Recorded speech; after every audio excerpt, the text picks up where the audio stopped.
Gözbaşyna 1000 ýyllardan alyp gaýdýan biziň bagtyar günlerimize gelip ýeten halk senetçiliginiň birim zergärçilik sunugatydyr.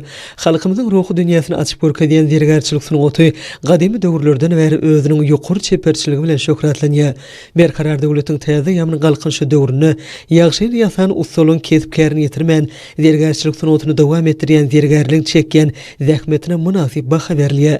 Bagtyar zamanamyzda döredilýän geň mümkinçiliklerden ruhlanyp joşguly zähmet çekýän Ulaytryň Murgap Etranyň çepereli dinanlarym gadymy we müdimi sunugat eserlerimizi gadymy nusxalar gorap saklamak, gözelligiň üstü bilen ýaş nesilden kalbyna gözelligi bolan söýgü döretmek, dörejilik ukyplaryny ediberligini artdyrmak ugruna nusxalyk işleri alyp barýarlar.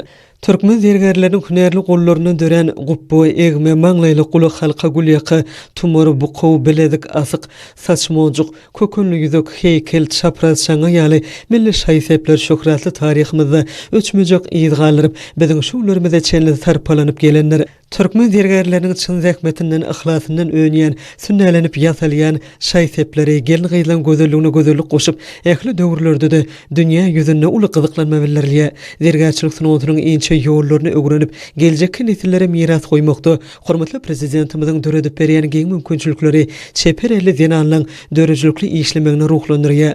Häzirki wagtda bu gadymy we müdimi sunugatyň inçe sirlerini ýaş nesillere öwretmekde Mary Ulaýatynyň Murgap Etranyň ýaşaýjylarym Türkmen gelin gyýlarynyň gözelligine gözellik goşýan milli şaýseplerini ýasap, halkymyzyň ösen esleglerini kanatlandyrmakda dörejilikli zähmet çekýärler. Zergäriň dörejilik usuhanasynda gelin gyýlara mahsus bolan milli şaýsepleň dürli görnüşleri, şeýlede toýla waslary we bezegleri üçin ýetlenen şaýsepleň döwrewap nusxalar taýýarlanýar. Nepeslik bilen ýasalýan şaýsepleri dürli öwüşgünli gaşlar goýmak, gözel tebigatdan alynan dürli görnüşli nagyşlar çekmek ýaly işlerim usatlyk bilen ýerine ýetirilýär. Kümüşden ýasalan şaýsepler ekologiýa taýdan arasy bolup, insan saglygyna peýdalygy bilen häzirki günlere çenli ul islege eýe bolup gelýär. Bagtyar döwrümizde de ýurdumyzyň elinden dur dökülýän usta zergärleriniň ihlas bilen sünnäläp ýasaýan, özüniň berkligi bilen tapawutlanýan milli şaýseplerine halk köpçüliginiň islegi barhartýar.